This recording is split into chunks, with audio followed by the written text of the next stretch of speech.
Welcome to the series of Relational Database Management System.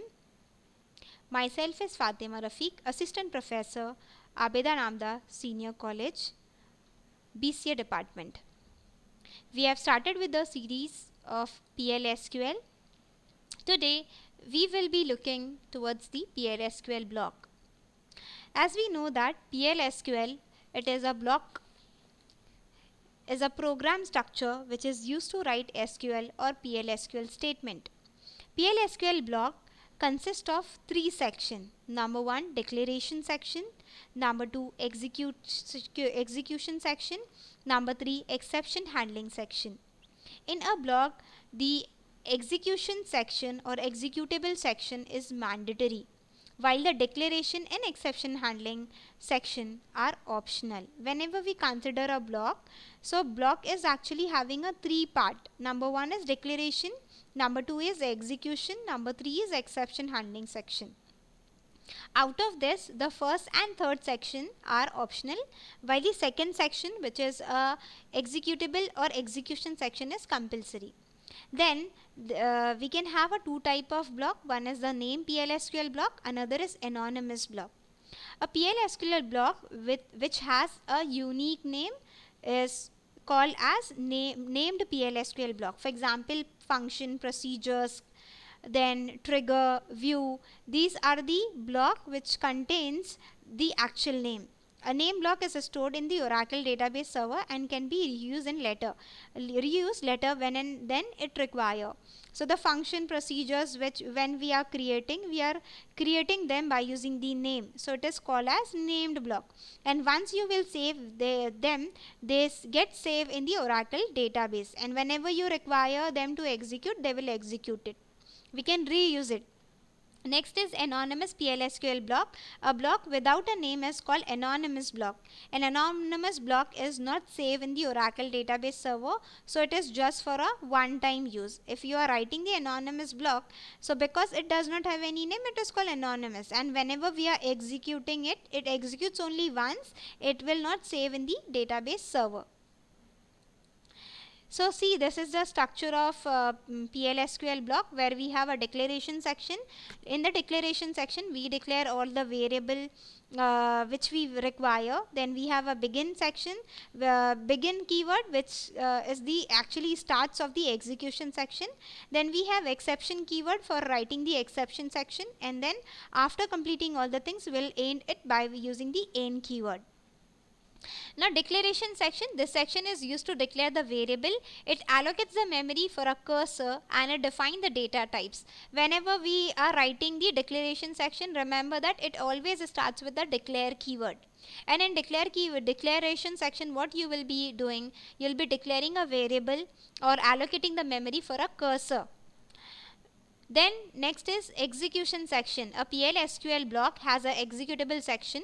Executable section starts with the keyword begin and its end with the keyword end. This section should have at least one executable statement. Whenever we are writing the begin keyword, it means that it is a start of the execution section. And then last is we are having a third section, which is the exception handling section. A PLSQL block has an exception handling section that starts with the keyword exception. The exception handling section is where you can catch and handle the exception, runtime error raised by the code in the execution section. Whenever we want the execution to be handled, the exceptions to be handled in the PLSQL block, we can able to use the exception handling section. It starts with the exception keyword. And as I said in the last PPT, that the declaration section and exception handling sections are optional, but execution sections are compulsory. So these are the these are the structure of the PLSQL block. Now we will run one example where we are writing the anonymous block. So here, because we know that the section is always, whenever we are writing the PLSQL statement, it always starts with the declare keyword. So we will be writing declare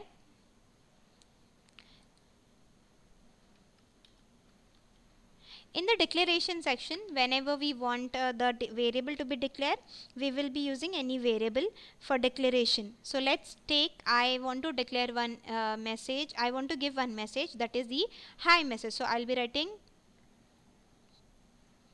MSG, and it has a data type as variable character 20.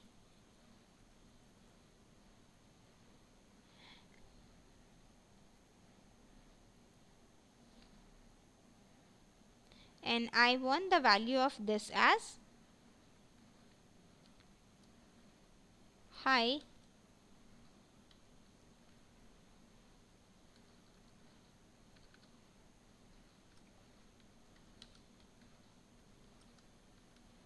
FYBBACA. This is my message which I want. So I have declared this. Then I'll be taking begin section. Begin means it is a start of execution section. And then to print the message, whenever we want to print the message, we will be using one inbuilt function, that is dbms underscore output dot put underscore line. And then just write MSG, and what it will get, what will it get print.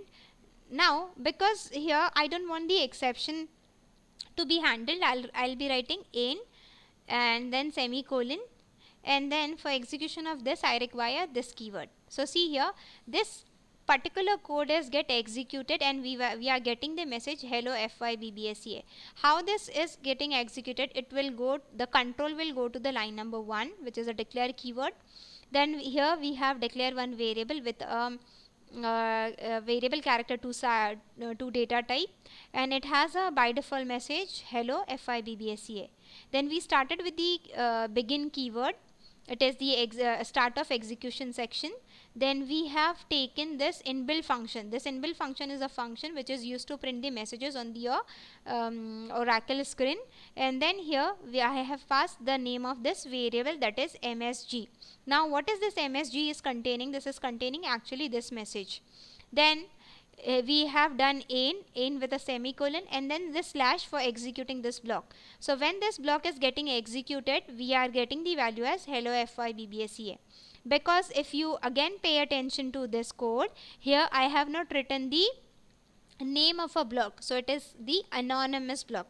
It is a block which does not have its name.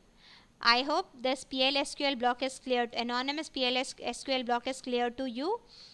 If you have any doubt or any query, you can write in the comment box. Thank you.